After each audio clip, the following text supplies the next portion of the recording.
My guest today is Sam Cooper, award-winning investigative journalist and publisher of The Bureau. We discuss his recent bombshell report on a massive mortgage fraud scheme in Toronto, how the new Toronto model relates to what's commonly known as the Vancouver model, and the foreign entities involved.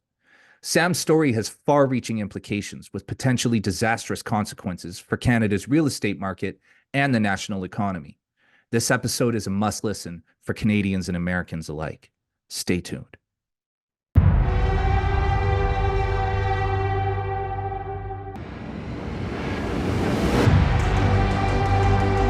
Sam Cooper, back again, man. It's good to see you. It's good to be back. Thank you. Yeah, man. Well, after our first episode together, I had so many people reach out that were like, dude, what is going on? Like, you just kind of pulled the ground out from a whole lot of people because, I think that, generally people are aware that there's foreign interference in our government and in our political system, but they're not aware of the extent, you know? Yeah, I agree. And a former RCMP guy who's cited in my book, Gary Clement, who's been there at the start of this corruption, he's done an op-ed for the Bureau, and he writes that things like the Arrive Can scandal and this kind of, what appears to be some pretty deep corruption and maybe bid rigging involving bureaucrats and maybe a front company that's, parceling out contracts. And I read this morning in a Quebec newspaper had earned 250 million over the years during this current federal government, without, naming names or making allegations. Based on what I know and what Gary Clement wrote in his op-ed was essentially, look, Canada, we have broad problems. We need deep reforms right now. And pretty much it all relates to what I've been hammering the table on, and that is transnational crime and Canada's weakness. And I'll never, verge my reporting until someone can give me evidence that the opposite is true. That's not happening. Now academics are following my reporting with, their version of rigorous research and saying Canada is a haven for global financial crime. And I'm saying this relates to, corruption in contracts. It relates to why your cars are being shipped to China or Africa, stolen off the streets of our cities. It relates to how Hezbollah and, the Chinese Communist Party and Mexican cartels are woven into these, threat networks in Canada. And it's not a theory of everything. It's just I'm finding that everything does relate to our weakness to organized crime interrelated to hostile state activity. That's the big problem in Canada now. Yeah, and it's rampant, right? And yeah. Do you have something to add to that? No, go off on it. It's rampant. And, my whole niche I've been reporting for about 20 years now is, again, as I tell people so many times, I'm just one of those Canadians that had a hardworking young family that couldn't own a home.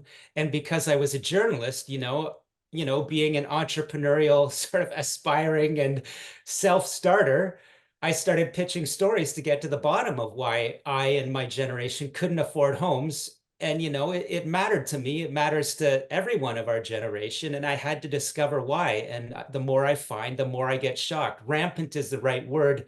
And when I say that this, I believe, will relate to, corruption around bid rigging, why your car is getting, showing up in Saudi Arabia and pinging you on your iMac. Yeah. Look, I've been writing about this stuff for about a decade now, and people can research my history and go, oh, that, CBC did a great story about a car showing up in a Dubai lot.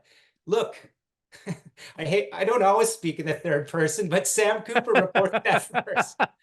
Hey, man, no, look, I think you deserve all of the accolades because you're on top of something that very few people are covering. And the question for me has always been why aren't they talking about it? As somebody who was raised in Vancouver, it was evident since the 90s.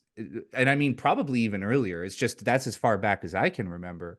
But it was evident what was happening, right? Like it was right in front of our faces. And, for years, people in our community, in my community where I grew up in Richmond, were screaming about this. Like, hey, do you guys not see what's going on here? In my neighborhood alone, we had like 4 or 5 birthing homes. We knew what they were, right? Mhm. You could see different pregnant women coming in and out all the time, right? And for our American listeners and other Canadians who are unaware of what these are basically places where women from China go to have children so that their child is a Canadian citizen when they're born. Because if you're born in Canada, you automatically get citizenship.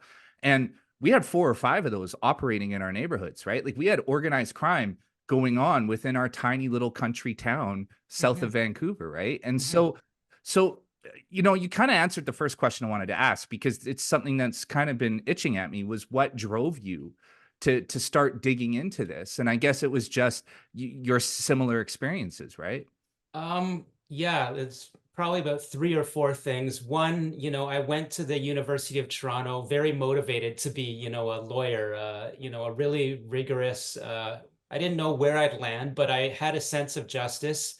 I wanted to make good money, I wanted to be a good professional. Right. And somewhere along the line, I got, I think it was around the O.J. Simpson trial. I said, well, lawyers are not always about the truth, right? And so, my love of writing sort of filtered into what I wanted to do. So automatically, as soon as I became a professional reporter, I just found, my love of justice and the law, facts, rigor.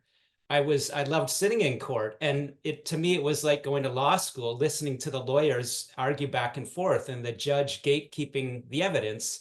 And sometimes it was a good result, sometimes it was bad.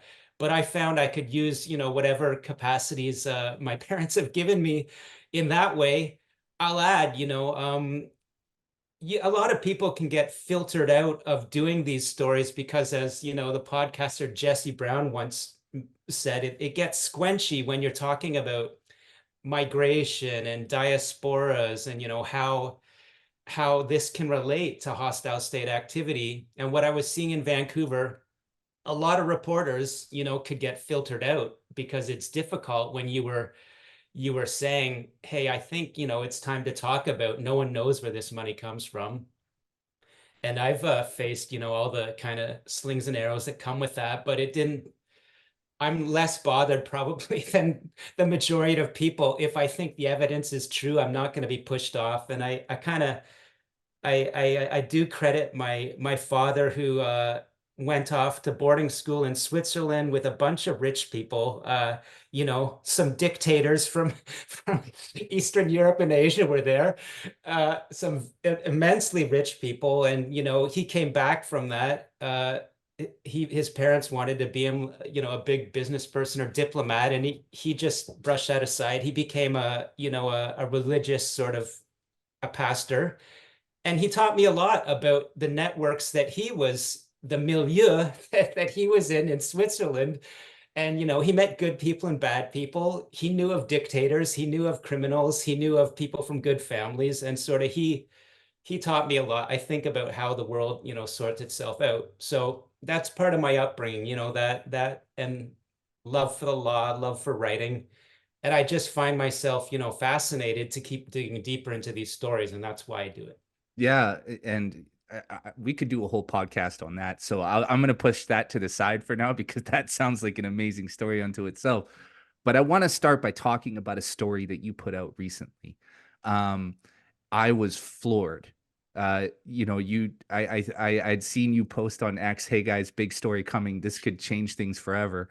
And people generally they say those sorts of things. And now when you say that sort of stuff, I actually take it seriously because you're not a sensationalist in it by any means. I've got to back it up or Right. else I'll be done. Right. So of course I'm a subscriber to the Bureau, and if you're not a subscriber to the Bureau watching this, please go and subscribe because it's very much worth it. And I opened my email that morning and I read the story and I couldn't believe what I was reading. So, Sam, can you go into it? And what I'm referencing here is the mortgage fraud story that you did. Yeah, 3 sentences of context. As you know, for a decade now, I had been following the story of how Vancouver's real estate market was just absurdly priced beyond Canadian incomes. And that was the subject of my book. I revealed what's now called by academics the Vancouver model of money laundering. This is how underground banking, specifically to China, cycles into Canada's economy, specifically casinos and real estate. And yet there was like fogginess and mystery around. I knew, from my sources that read how I piece things together. These are people that, involved in hedge funds and finance, in Canada and the United States. Yeah. And they said, you've got the underground nodes right, but at the end of the day, the banks are issuing major loans. Your story is going to include international banking at some point. So let's jump to this story. A very principled young business school graduate from Vancouver got promoted up the chain in HSBC Canada, moved over to Ontario, started working in the Aurora branch. That's a suburb, affluent suburb on the edge of Toronto. And what they came across blew their mind in the same way my mind was blown when I discovered that hockey bags of cash are being accepted in BC government casinos. Right. This person contacted me in the summer, and the email was memorable. I think it was the first quote in this story we're talking about. It was something like, I discovered a huge mortgage fraud specific to one country, China, with people claiming fake Chinese jobs. He went further and said, I believe this is linked to Toronto's real estate prices because, as I discovered from the whistleblower and documents, he came to believe that HSBC and other banks in Toronto were issuing just tremendous amounts of mortgage loans to people in the diaspora community that for whatever reason were able to claim incredibly exaggerated incomes and specifically fake incomes in China during the pandemic. And so he provided documents to me. The title of the story is Fake Chinese Income Mortgages Fueling Toronto Real Estate Bubble. And it was proven, I believe. I brought in 7 prominent Canadian experts to review my work, to review the whistleblower's documents. And in a nutshell, as everyone remembers, during the pandemic, you could kind of, get away with not going into work. People still trying to do it to this day.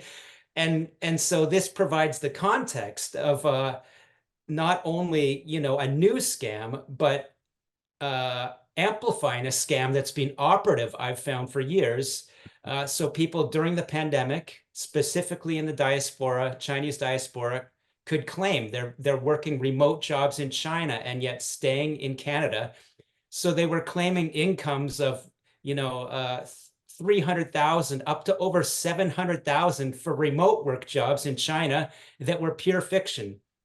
So we're talking jobs like a project manager, office manager, data analyst, and their mortgage applications at this branch where my whistleblower worked were approved by people that accepted forged documents straight from China fraud mills. These are the same sort of fraud mills I believe and assess that are behind some of the immigration scams. There was a great CBC enquete or investigation story about how you've got these call centers in China that'll they'll answer the phone and verify pure fiction, forgeries. And so to end the first answer here, I had to assess, was my whistleblower accurate that these were real, that is fraudulent fake loans? It was happening at scale.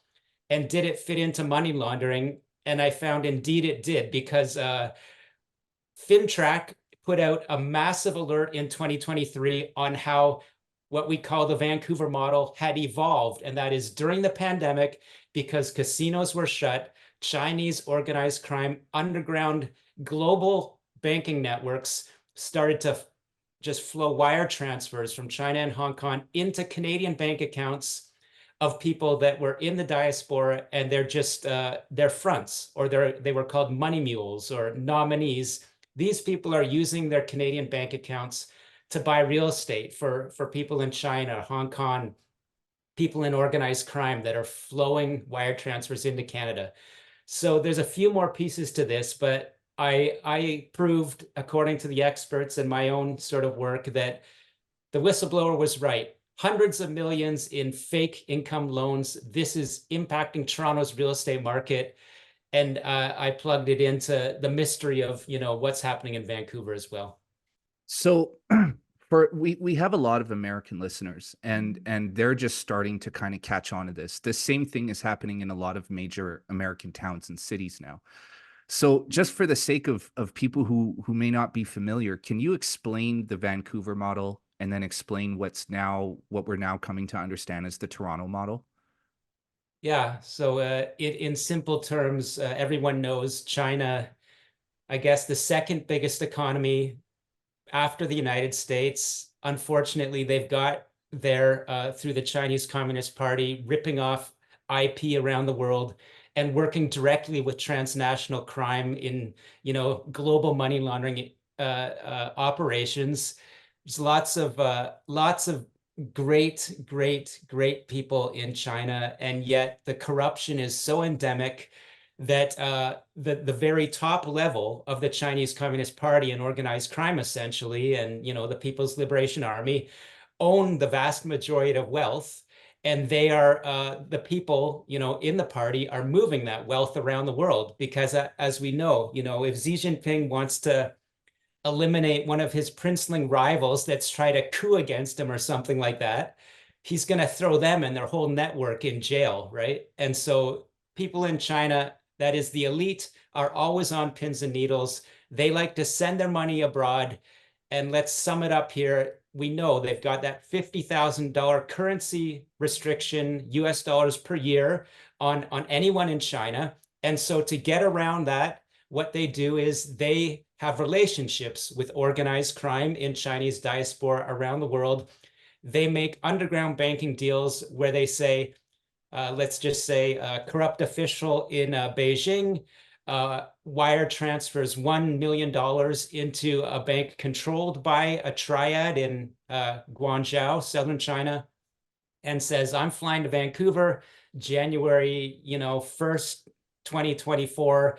I need $1 million when I arrive in Vancouver. I'm going to launder it through a casino and real estate. Set me up. So they deposit that in the bank in southern China. They arrive in Vancouver, and the organized crime underground bank has cash that they have piled up in warehouses from fentanyl, etc., working with Mexican cartels. They will either lend that cash out directly to this person from Beijing, which is what I discovered when I broke the casino story. And that is, the basic step of the Vancouver model. You get your wealth out of China, your bank account, by making a deal with the gangster who uses the drug cash in North America, San Francisco, Los Angeles, Seattle, but New York, right? It's happening in the States too. And that this is how Las Vegas, of course, and this is how they get money out of China. So it's facilitating organized crime around the world. It's facilitating wealthy people in China getting their money out.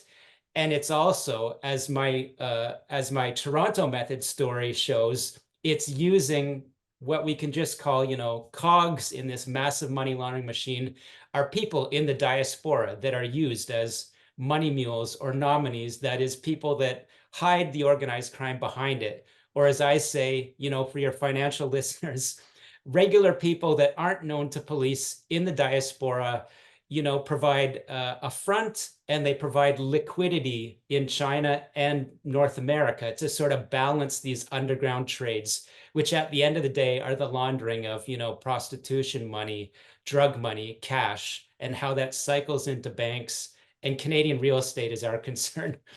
Yeah. Okay. So this is a totally off track question, but I have to ask it and we can make it brief. But in your view, is the push to decriminalize in British Columbia, is that kind of like is the organized crime element uh potentially an underlying factor in that push to decriminalize everything?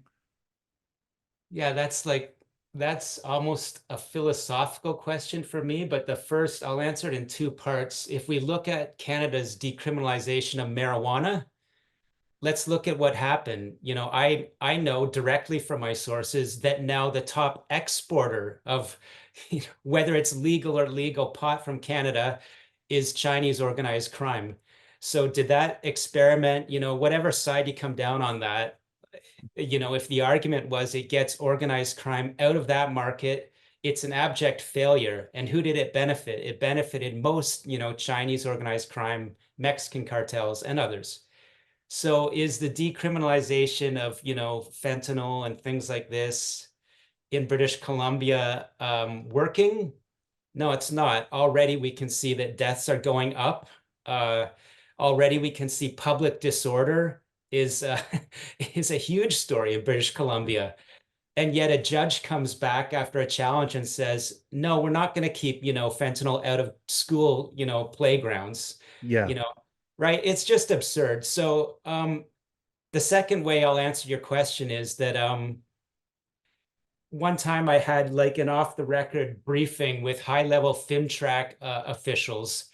And FinTrack is toothless, but there's great people working there. At the end of the day, they can't get things done because the Minister of Finance, Ottawa's government probably doesn't want them to get things done. I think that's the implication of the fake Chinese income story. But a person in this meeting said, look, why does British Columbia, we know, the Hells Angels are a bad group of dudes. They can't even declare them an official organized crime operation, right? Like they can't take a clubhouse hardly. The person's comment was 10 years of some people trying to get the Hells Angels classified as a criminal organization, and you can't do it in BC. That's corruption. So what Yeah. does that tell you, right? If that is true, and I'm talking about a senior Canadian official with great knowledge, the person is pointing to corruption in the judiciary, corruption in BC's government. Yeah. I'll answer finally to your question, which is a great one. Is organized crime involved in that failed decriminalization experiment? And no one get me wrong, any approach to reduce deaths and get the organ fentanyl off the streets is the right approach if it works. If it doesn't, it's the wrong approach and you have to revert. But could there be corruption involved in what's going on in BC's government?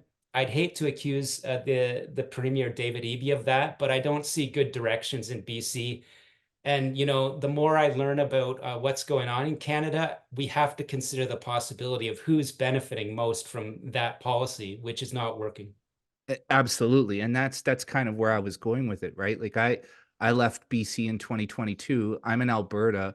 The conservative government here in Alberta takes an entirely different approach, right? They opted for treatment over decriminalization, right? And I mean it's a way more rational, way more logical approach to deal with this problem. I have friends, very people who are very close to me who had problems with drugs, and their main problem was not that they didn't have safe drugs to use. It was that they wanted to get clean but they couldn't, and the space in the treatment facilities just wasn't available to them. So this policy in BC, you kind of see that, like, what comes along with it, right? You decriminalize everything, you have this massive housing bubble, you have tent cities popping up everywhere. It's complete dystopia, and it's like, it's, as you said, it's just not working. So now I want to move over to Can I add one thing? yeah, of course. To your point, I mean, I do believe, and I don't want to give the indication that I have really dug into this, but I'm very good at recognizing flags. And I do think that people that are involved in the safer supply industry, let me just put it this way, the same sort of stock scammers and fraudsters that I know are connected to organized crime. I believe those same types of people would be the same ones getting involved in legal marijuana ops, and the same ones getting involved in safer supply ops. So in a roundabout way, that's again pointing towards your question, is there corruption involved in the policy, is the right question. Yeah, and I mean, I can, again, I'm speaking on a lower level here, but I know people who are involved in the downtown east side of Vancouver. For American listeners and other Canadians, the lower east side of Vancouver it's a war zone. It's a zombie land. It's Night of the Living Dead.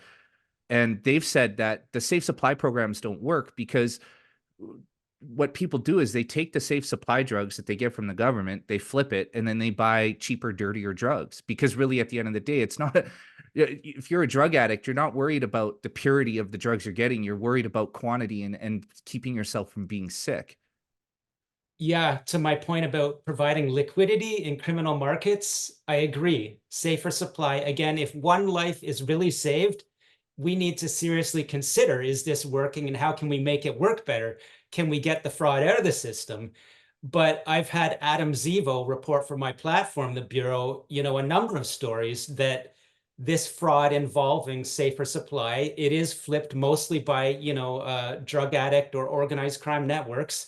And again, if that's true, taxpayer funded opioids, which are called safer supply, are providing liquidity that is Yeah. just more heroin to a drug market, whether they're working or not. And I know I would add that it's a hugely sensitive topic. And if any lives are being saved, work on that program, get the fraud that is taking lives away. But, I think there's enough evidence now that when you boil it down, it's just, it's not working. You got to do something different. Absolutely. So let's move back to the story, because there's so much there. So what we're beginning to understand here is I guess what would be referred to as the Toronto model, right? And how does the Toronto model differ from the Vancouver model? Yeah, so this comes back to this FinTrack examination. They examined 48,000 transactions, banking transactions during the pandemic. And this is something called Project Athena for people that care to follow the links. This started with FinTrack and banks and the RCMP attempting to work together on the Vancouver model of casino money laundering, which my reporting revealed first in 2017. And so FinTrack in their Project Athena tells banks about these red flags or indicators that, hey, you may be banking a fentanyl money laundering network. And you got to believe that, or you got to know that for a Canadian government agency to point to one community is, it's going to be hugely sensitive. Yeah. But it's just a recognition that Chinese underground banking, and probably Iranian underground banking after that, is the massive flow in Canada, and it's massively flowing through our real estate and banks and having massive impacts that people will need to read the Bureau or my book to, because we don't have 10 hours to talk about it. But so in a nutshell, again, they in this alert they said Chinese professional organized crime, global underground banking evolved during the pandemic because casinos were closed, of course, during the pandemic when we were all social distancing. And so this most easiest scaled up operation of Chinese money laundering using British Columbia and Ontario government, Quebec government casinos, mostly BC and Ontario growing, of course, that was shut down. So these extremely sophisticated global money laundering networks that serve triads and cartels, fentanyl traffickers worldwide, quickly evolved. And so massive amounts of wire transfers from money service businesses in Hong Kong mostly start flowing into bank accounts that are owned by diaspora members that claim occupations like student, housewife, office manager. And then the funds from China and Hong Kong are flowing through these fraudulent front bank accounts that are essentially, if you remember, a money mule in the old days was someone that was given a bag of cash in Mexico and flown up to Toronto to pay someone off. A money mule in the Toronto method and in the modern times is someone that gives their bank account to this Chinese underground banking scheme.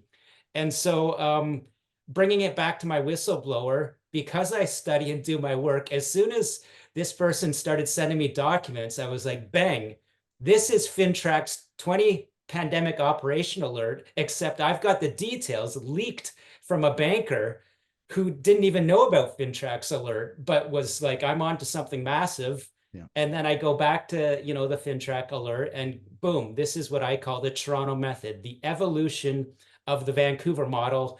And, Toronto was kind of a bit of an untouched journalistic territory in the real estate story for me, because there's a huge debate over, why the younger generation can't afford homes.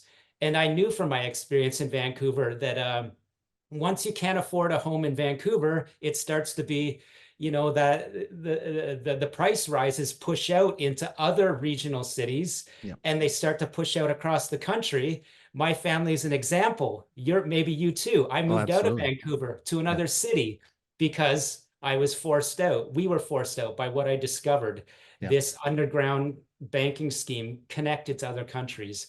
And so, in a nutshell, again, my source came to me uh, and said, "I believe this. What he found, the fake Chinese income mortgages, started to explain Toronto's real estate prices."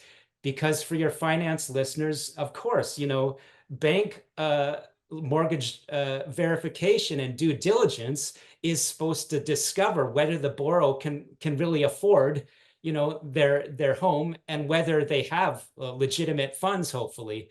And what my source discovered was an X and an X on both of those answers.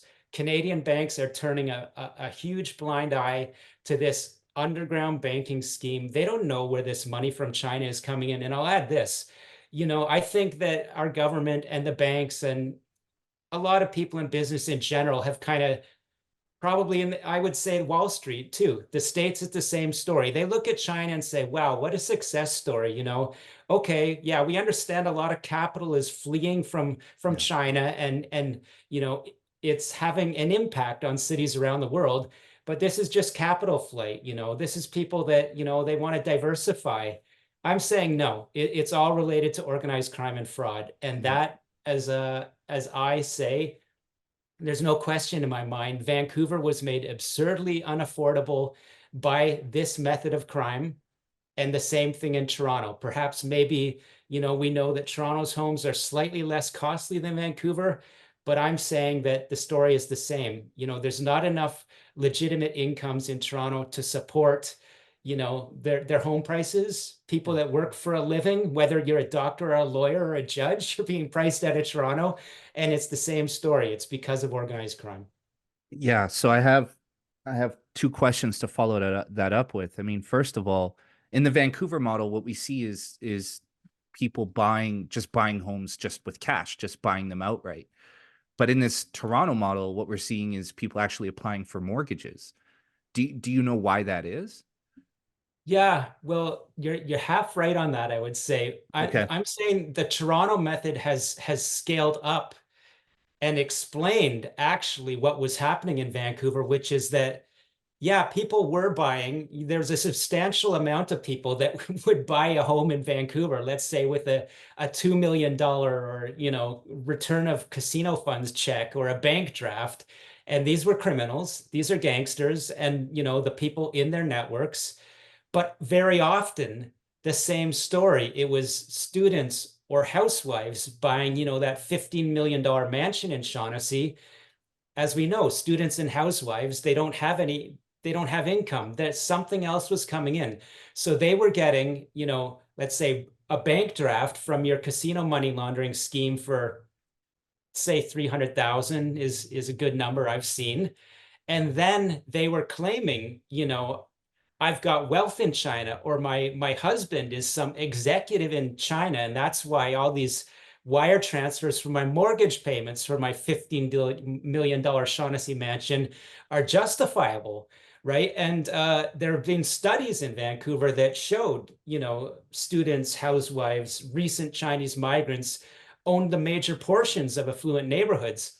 And I'm saying, no, if you're a housewife with a mortgage, and you said your husband is, an executive in Guangzhou in like a tech company. No, what I found is that's a fake. Your husband's job is fake. You don't have any income, and you're getting money laundered from China in. Are you a fentanyl trafficker? Quite possibly. Are you just part of this fraud network? Could be. Are you becoming a mini landlord and now you've got 5 homes in Vancouver or Toronto Right. because you have the ability to fund these fraudulent mortgages from our Canadian bank? Yes. So that's the Toronto method, and it applies to Vancouver. I established that, with researchers and academics that say what you found in Toronto now answers a big piece of the puzzle that was missing in Vancouver. Yeah, and so what really jumped out at me in your report is, I mean, I don't know, maybe I'm incorrect here, but from what I've always understood is that like wire transfers, $10,000 and over always get flagged for verification. And here you have millions, right? Yeah, So, no, I mean that's a very good assumption because this is the way an advanced democratic nation is supposed to work. It's not working that way in Canada. If you recall FinTrack, they're taking baby steps. They handed out some $1 million fines in late 2023 to the big banks. In one case, I believe it was, examination of thousands of transactions found CIBC wasn't reporting wire transfers. We don't know the reasons behind the details. I'm saying the probability is off the charts that this relates to what my whistleblower in Toronto, has found, and what the Project Athena FinTrack broader alert says.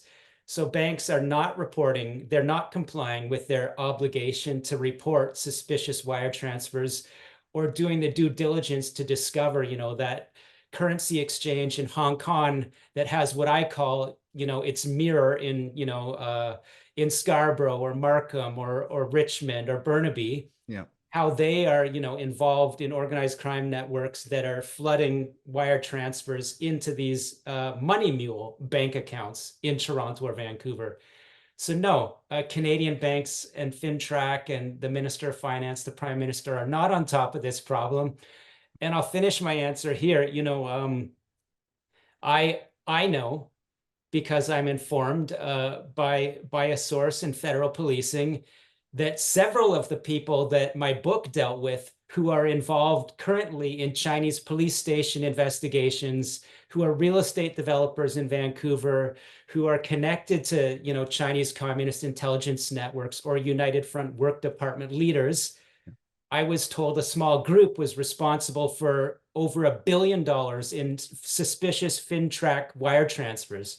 Okay, I'm talking about a handful of people that I'm saying are involved in the Chinese police station investigation and the Chinese United Front foreign interference story, and how that ties into, you ask, are banks reporting this? And no, FinTrack knows what's going on. RCMP knows what's going on. The Canadian public are, I'm sorry here, they're being treated like ignorant serfs because this is a huge problem. Yeah, and so in your story, with your whistleblower, your whistleblower passed this information up the chain many times. Your whistleblower, in fact, circumvented a lot of the management that your whistleblower believed was involved in this, and went straight to the executive level and sent numerous emails with documents basically stating, "Look, this is what's happening." What was the response your whistleblower received? Right. So HSBC Canada, first, their response to my questions, I sought interviews with an appropriate manager, and I sent a lot of information regarding, the allegations and documents, and they responded.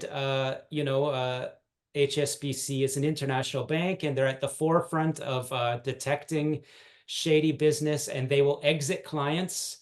And so that was their response. And I've got more than one story to deal with that response and how other banks, maybe should or shouldn't respond to that. But back to our whistleblower, yes, the young man from India who was an international student, and the word in my mind was he showed principled audacity in in and something psychologically I recognize. I'm not a doctor of psychology, but the whistleblowers I deal with, it's funny when they come to me, they say, I can't sleep with what I've found. Yeah. I have to tell someone it's not getting taken care of. This is why they come to me, because I now have a track record. And the whistleblower went right to the executive level with these allegations, saying he believed he'd discovered fellow employees colluding in these networks, pocketing kickbacks, which would be considered criminal. Whether a fraudulent loan in itself is a predicate crime, Yeah. we're living in Canada. I can't guarantee that Mm. it is, or will our government deal with it? But he said he had discovered reasons why Canadians can't afford homes and massive fraud. And to his credit, he triggered an internal investigation in 2022. And the documents that I reviewed said that HSBC did make some reforms, apparently around income verification. And so all I can say is the bank says it has taken some steps. The whistleblower in emails and in interviews with me said it's not enough. This is a level of concern where the bank should be disclosing to police of jurisdiction or the Canadian Revenue Agency. We need more action because that retrospectively, even if you exit a client that's involved in fraud, doesn't mean that their mortgage is paid out. It could Yeah. still be on the books, right? And so some actions were taken, but quite obviously the whistleblower was still losing sleep, and that's why they came to me. Yeah, and the thing that confuses me is, when I was reading your story, is that these banks are taking on just tremendous amount of risk, right? Because this isn't like Sam Cooper, with his salary paying a mortgage every month, right? Like this is organized crime. If for whatever reason these people just decide to leave, that's it. Like there's no, you know what I mean? Like there's no recourse there. And so the thing that I kept wondering is like where, and maybe you can answer this, is what benefit do they get from being involved in this, aside from facilitating the transfers? I mean, you mentioned that there were potentially people on the inside getting kickbacks, but I would imagine that those are all low-level employees who are all overseeing the transfers, right? I mean, for upper management and executives, what benefit is there to being involved in something of this scale? Well, I mean, your US listeners will know very well the US subprime mortgage story of, fake incomes, no incomes, loans that people knew were garbage, in outer suburbia from major cities. These were packaged up by, Wall Street investment banks and, the big bank managers themselves found a way, what they believe, to spread out the risk from garbage loans that pumped up the US real estate market. And when the music stopped, as they say, and these toxic loan products, that is the collection of bad loans from Wall Street, it weren't working and they were starting to fall in value, then the banks were on the hook for losses and they had to get bailed out. So there was a huge toxic loan risk there, and the US paid for it. And the real estate market is very sane now, is pretty balanced, I think. In Canada, as you're indicating, I'm saying, and fellow experts after they review my work are saying, yes, Canada has a major amount of toxic loans specifically related to these transnational underground banking networks. First of all, China, Iran, Russia will be in there too. India will be in there. Middle Eastern countries, hostile, authoritarian regimes, in some cases, yeah, good, very good Iranian or people and people from China escaping from bad regimes and having, well, they say having to use these crime networks. I just don't see why or how Canada's government and the banks, casinos, law offices have turned a blind eye to saying, underground banking isn't in itself illegal. Therefore, these informal value transfer systems, we're gonna, we'll take our chances. We'll let this go. And but what has happened, as I'm saying, is real estate markets have gotten pumped up beyond belief in Vancouver and Toronto due to this. And you're right. Let's just say that, someone at a high level in China says, actually, we have kind of a good measure of control over, unfortunately, diaspora populations. We want to cause a little financial turmoil. you can envision scenarios where loans stop getting paid. I mean, that might sound extreme, but that's something. I think the more present danger is, as I'm saying, I'm saying hundreds of billions, it's reasonable to say hundreds of billions have flowed into Vancouver and Toronto real estate through underground banking networks, which have direct organized crime sort of funnels in them, if you want to put it this way. And banks, as one of my experts in my story, SFU academic Andy Yan said, the banks are are giving out loans to amplify this method of underground banking transfer. So countless billions of dollars worth of mortgage loans in Canada that at the end of the day have connectivity to organized crime in other countries. There's no, if anyone in this country can justify that or give me a good argument for that, I welcome it, but I wish them luck as well, because I can't see one. Yeah, and I keep what really perplexes me here is that it seems like we've been pushed into a scenario where we almost have to allow this behavior to continue, because if for whatever reason the flow of money is stemmed, we could find ourselves taking a swan dive into a financial collapse like what we saw in the United States in 2008, right? Yeah, my thoughts on that are I have, in the course of me doing these stories, I was hearing little, insider whispers coming back from the Cullen Commission. For your American and more Canadian listeners, this is the BC Anti-Money Laundering Commission, based off, what was happening in government casinos, how big was the issue in BC real estate.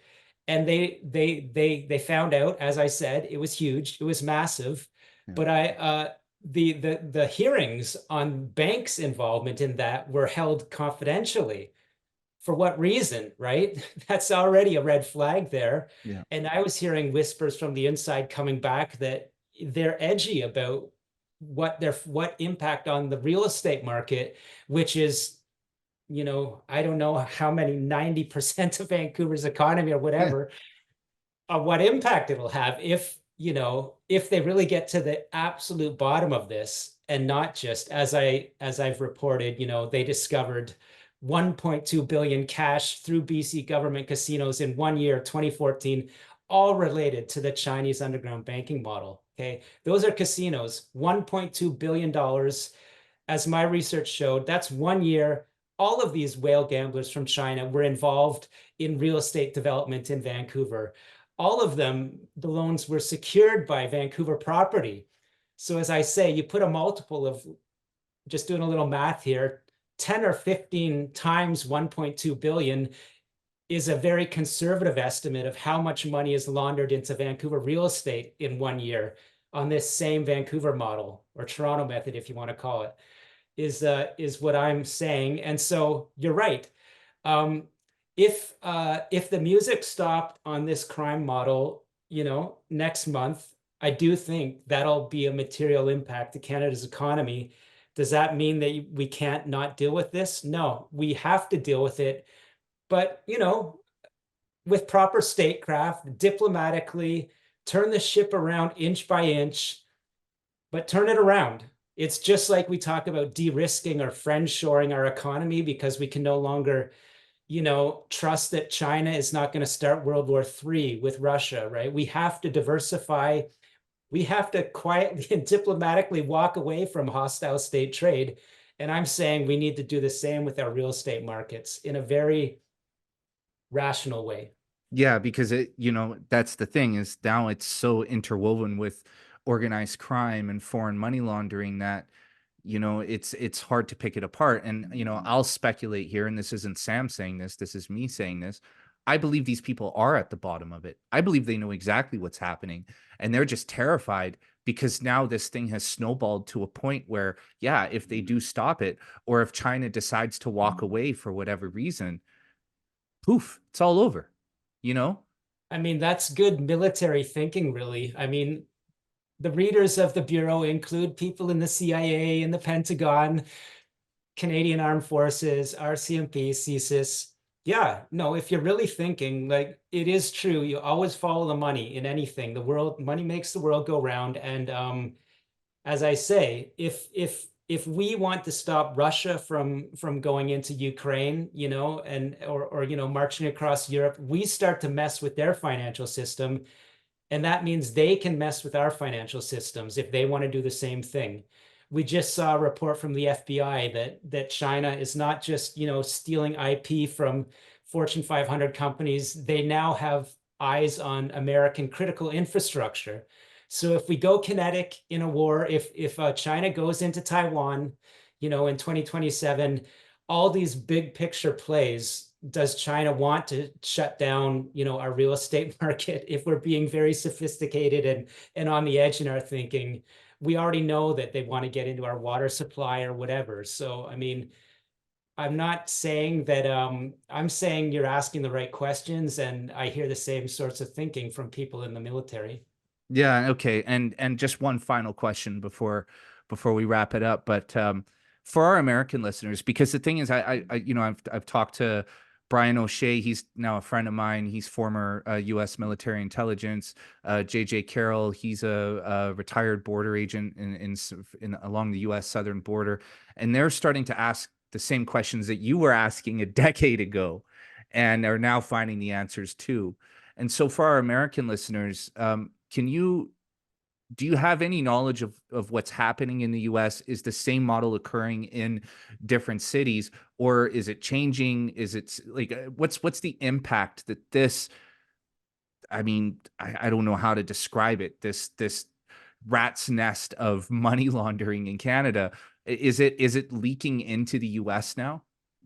Yeah, it's already there big time. I mean, cities like San Francisco have had the same historically deeply embedded triad networks, which, as I'm saying, unfortunately, the wonderful diaspora communities that add so much to North America, portions of them are deeply controlled by triads, which I'm saying are controlled by, Chinese military or intelligence. That's happening in America. The same things we're talking about here, are happening, probably not at the same scale, because America has a real justice system and has real institutions, and has an empowered military and intelligence community, has an empowered FBI. But what really interests me in this US southern border story is just the scale of what's being seen there is, I believe, waking up the US public to the threat from China, and what is going on, what is causing that. And, 2 points to finish up here. I saw, just days ago on Twitter, I saw a Border Patrol agent in, I think it was India or whichever city, involved, and said, the tweet was, they had caught a number of Chinese asylum seekers with all kinds of faked driver's licenses and all kinds of Yeah. fake documents. Yeah. And I said, bang, this is exactly what I expected would happen. And this is exactly how the triads work. They will send people in, whether this is a flow of migrants caused by much deeper in problems in China than Beijing wants anyone in the world to know. We know their economy is crashing, so a lot of people probably are running away. How are they running away? They're running away through triad snakehead human smuggling operations. They're being facilitated by Mexican cartels. So we've got good people running away, but they're getting there through bad people. And I'm saying within that flow will be very, very, very bad Chinese transnational crime. And it shows through what I'm saying. The Border Patrol found same sort of fake documentation that my book discovered, the Big Circle Boys triad or transnational gang would be found with when they invaded Canada. Yeah, and like I think when we think about warfare, we always think about conventional war, right? And you see these videos of, I don't know, thousands of military age Chinese men just pouring through the border, and we always imagine, oh, like, well, what are they going to do? Like, we think about death and destruction and conventional war, but this is a different type of war. This is digital. this is cybernetic, this is money laundering.